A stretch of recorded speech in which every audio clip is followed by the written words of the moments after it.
Salut, ici Guillaume Bareil, mentor pour entrepreneurs modernes. J'espère que vous allez bien. Aujourd'hui, je veux vous partager une petite histoire qui s'est passée ce matin chez les Bareil, très tôt ce matin, qui va me permettre de vous expliquer ce que j'ai compris du leadership dans les dernières années et ce qui m'a été rappelé ce matin avec ma petite princesse.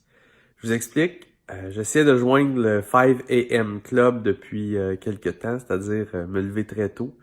Et actuellement, je suis dans l'écriture, la création de mon futur livre. Et oui, je suis en train d'écrire mon livre qui va tourner autour de mon expertise. Vraiment, j'ai l'impression que c'est mon life's work, mon travail de vie, qui va laisser une trace permanente, un héritage de qui je suis, de ce que je pense, ma philosophie, etc.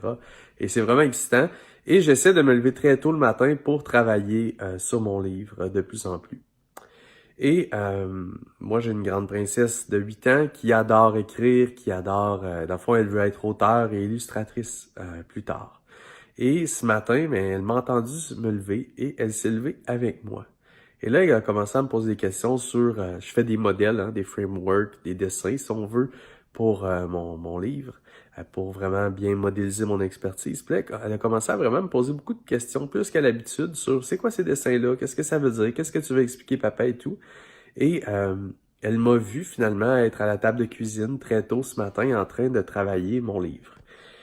Et ce qu'elle a fait, ça me pose aucune autre question. Elle s'est levée, elle est partie, elle a été chercher son cahier, un cahier que je lui ai donné, qu'elle est venue chercher dans mon bureau, un cahier de notes. Et elle a pris un crayon, puis elle s'est mise, elle aussi, à dessiner des modèles. Écoutez, j'avais les larmes aux yeux, j'étais tellement fier de voir ma fille qui était en train d'essayer de modéliser un livre à 8 ans, tu sais, d'essayer de modéliser une expertise, finalement un concept à 8 ans. Et c'est ça. Et ça, cette belle histoire, ça me rappelle qu'est-ce que c'est le véritable leadership. Je sais pas pour vous, mais moi, quand je vois quelqu'un dans le marché qui fait de la publicité, ou un expert, ou un coach, un consultant, peu importe, qui fait une promesse dans le marché, parce qu'on doit tous faire des promesses, la première chose que je fais, c'est que je vais vérifier qu'est-ce que cette personne-là fait elle-même dans son matériel à elle. Donc, des experts en marketing, je vais aller voir leur marketing. Des experts en rédaction, des rédacteurs, je vais aller voir leur rédaction. Des graphistes, je vais aller voir leur travail. Peu importe, des coachs, je vais aller voir le style de publication qu'ils font, le genre de vibe qu'ils proposent dans le marché, qu'ils diffusent dans le marché, le genre de contenu qu'ils font, etc., etc., etc. Donc, je vais toujours aller voir ce qu'ils font. Et par le passé, on m'a déjà dit à plusieurs reprises, Guillaume, ce qui est le fun avec toi, c'est que oui, tu proposes, une expertise en marketing, tu proposes d'aider les coachs, les consultants, les experts à propulser leur entreprise. Mais ce qui est le fun, c'est que quand on va voir tes trucs, tu walk the talk. Tu fais ce que tu dis. Et ce matin, avec ma petite fille, jamais je n'aurais pu lui expliquer et la convaincre de se lever à peut-être 6h15, 6h30 ce matin pour s'asseoir et créer un modèle d'un livre et se mettre à écrire un livre. Jamais j'aurais été capable de la convaincre de ça. Avec les plus grandes paroles, avec les plus grandes menaces peut-être, avec la plus grande motivation, jamais j'y serais arrivé.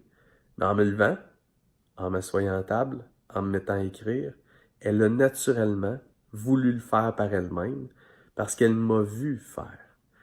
Donc, ce que j'ai vraiment découvert du leadership, et je sais que des grands comme John C. Maxwell et autres vont vous en apprendre beaucoup plus que moi sur le leadership, mais moi, ce que j'en ai vécu comme expérience et ce que je crois vraiment du leadership, qui est number one, la première chose, c'est de vivre ce qu'on veut proposer aux autres de faire. Quand on est leader, on veut influencer, on veut manipuler positivement, on veut motiver, on veut inspirer. Mais il faut first faire les choses nous-mêmes qu'on propose aux autres de faire. Donc vraiment d'incarner notre leadership et de démontrer qu'on est capable nous aussi de montrer l'exemple. Et que hors de tout doute, on est prêt nous aussi à aller dans la tranchée puis à faire le travail nécessaire, qui n'est pas toujours sexy, pour passer au prochain niveau. Donc, c'était ma petite histoire avec ma princesse, mon écriture de livre et le véritable leadership, à mon avis. Bye tout le monde.